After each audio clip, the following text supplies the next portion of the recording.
The Knight's Page. Words by Anthony Livesey. Music by Richard Cumming. Performed for you at this time by F. Murray Abraham and Richard Cumming.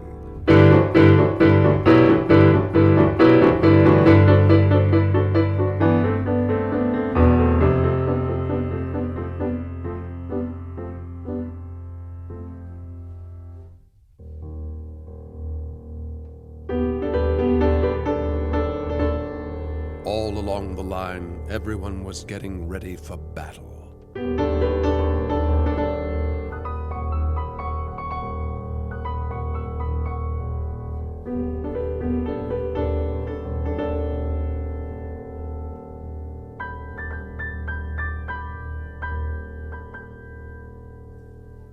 "I'm going to do such things today," boasted the knight to his page as he put on his armor. "You remember last time? Well, I'm going to do things better than that." The page got on with her work.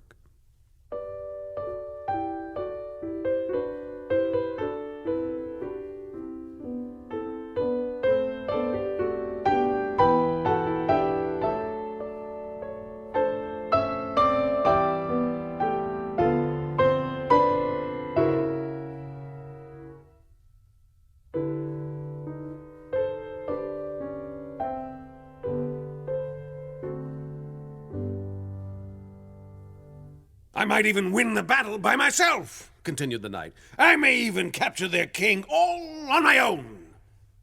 "Piffle," muttered a choir boy who was passing by on his way to his master, the bishop. "Piffle? You scoundrel!" shouted the knight, flinging his mailed glove after the choir boy. The page went over and picked it up. "That wretched bishop put him up to it, I'll be bound," said the knight. "And what's a bishop, after all?" "He can move sideways," ventured the page. "I," scowled the knight, "can move all sorts of ways."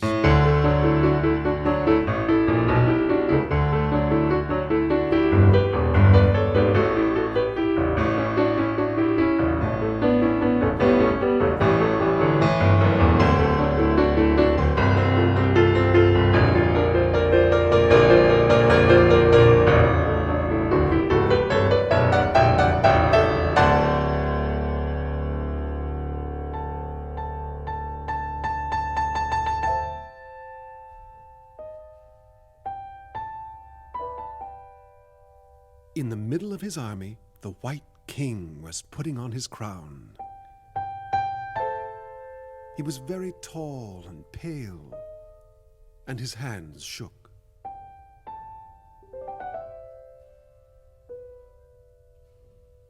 "Pull yourself together, do," said the Queen. "We're about to start." "I'll try, my dear, but I'm really not much good at these battles. I can't fight like you, and I do get so frightened when I'm left on my own." "I'll look after you," said the Queen, as she put on some more rouge to make herself look fiercer. "Yes, dear." But he knew that she wouldn't, for the moment the battle started, she always dashed off somewhere or other on her own. Then he had only his page to look after him.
I think I'm ready now, said the bishop, picking up his crook. He tucked up his cassock and moved into position. "May the best side win!" he cried. "Pompous old faggot!" muttered the knight, standing next to him. The bishop, very properly, pretended not to hear this remark, and turned to wave coyly to the queen, whom he greatly admired.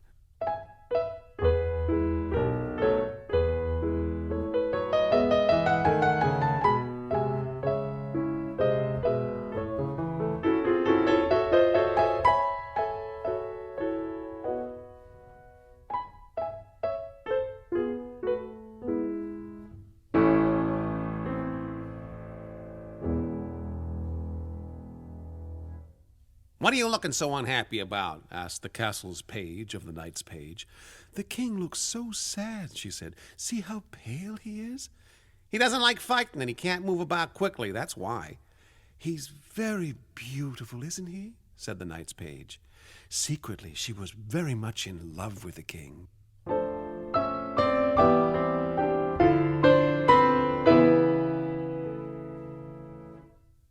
"Are you frightened?" asked the castle's page. "Yes, a little," she admitted. "Don't worry, it's never so bad once it's started." Oh, dear," she cried. "There's the signal, and I've got to start."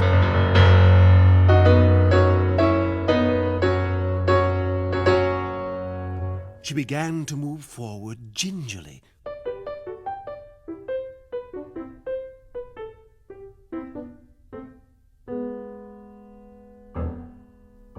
The battle commenced in earnest. The White King trembled as he hid some poetry he had been writing. The White Queen dashed off to protect the bishop, who had scampered an imprudent distance into enemy territory.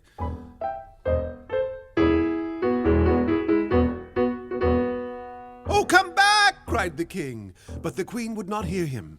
"How unkind she is," thought the knight's page. "If I were queen, I'd never leave him, even if I had to die because of it." "I suppose I'll have to protect them both," said the knight, and off he galloped to show how wonderful he was.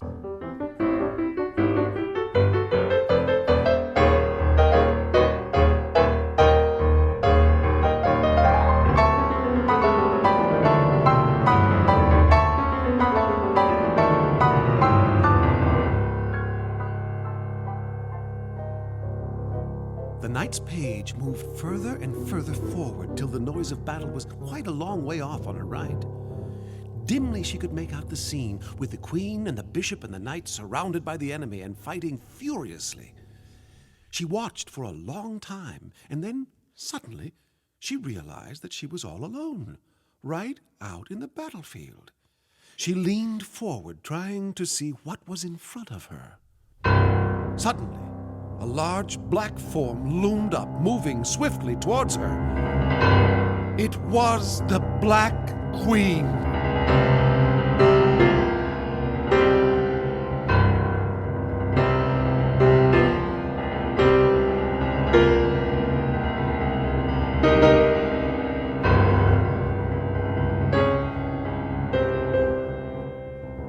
The page lay down and tried to look as small as possible so she should not be seen.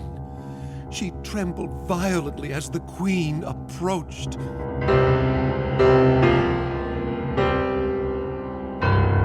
The Black Queen saw her and for a moment thought of killing her.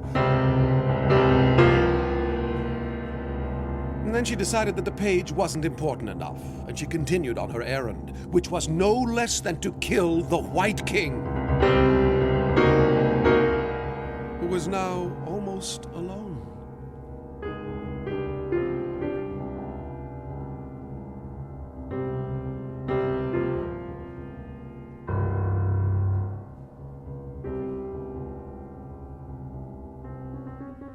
The little page was very frightened and lay still for a long time with her eyes tight shut and her fingers thrust in her ears.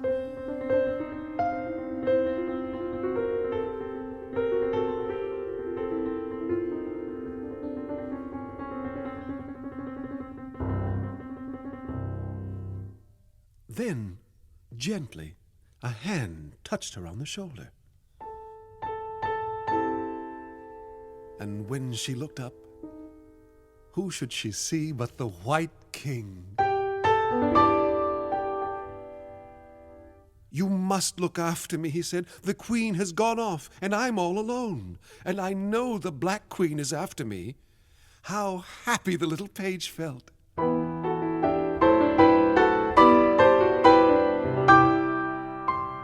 She stood up and looked around her, in case there should be any enemy about. If there were, she would fight them to the death. All her own fear had gone entirely.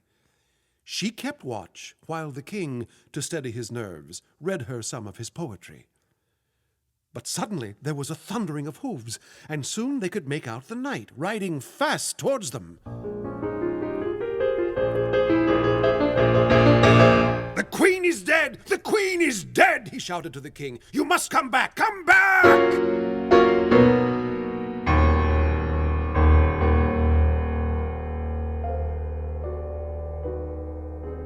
Then he took the king away with him, and the little page was left all alone.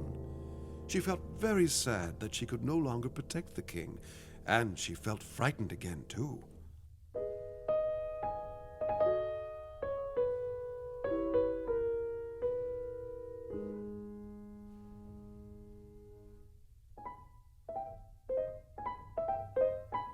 "Oh, mercy me," cried the bishop, running past. "All is lost. The Queen is dead and the castle is being taken. Mercy me, whatever will become of us?" He fled as fast as he could, holding up his cassock, which was now badly torn in several places. He had not gone far before the terrible Black Queen saw him.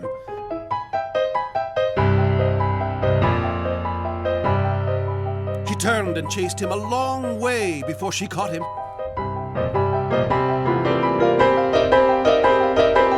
But when she did, she charged right over him and killed him at once.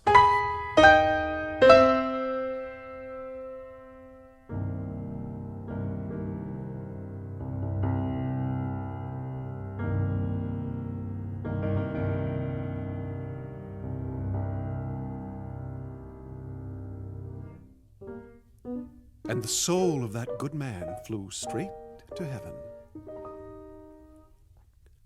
"Oh dear," cried the little page, "whatever shall I do?" She started to run and run and run.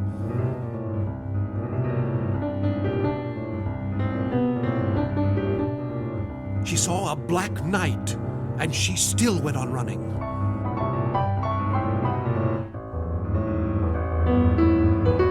Then she passed a black bishop who was hiding behind his choir boy, and she ran even harder.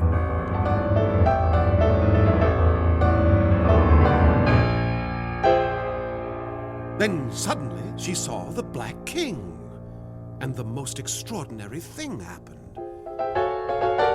All the color ran out of his face, and he became nearly as pale as the White King. He started to shake, and his crown fell off. Then he ran as fast as he could away from the little page.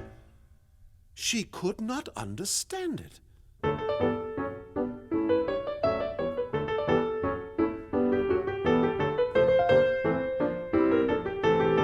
When she looked around, the Black Castle saw her and promptly slammed down its portcullis in terror. She looked back at her own lines and saw that they were all cheering her.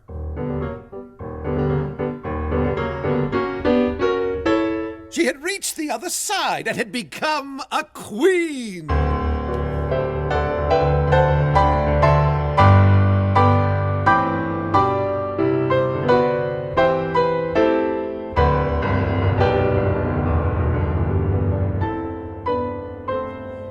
Oh, how proud she was!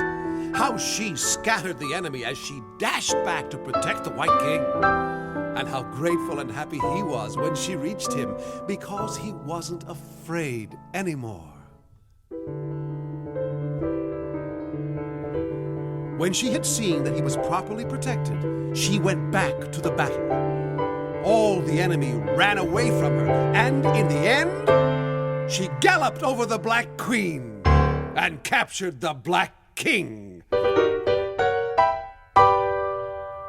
I never thought my page had it in her, said the White Knight, grudgingly. I can never thank you enough, said the king, as he gave her a copy of his collected war poems. Isn't she wonderful, said all the pages together. And the little knight's page was so happy and proud, and she loved the king more than ever. But then they were all swept up and flung into a box. And she became just a pawn again.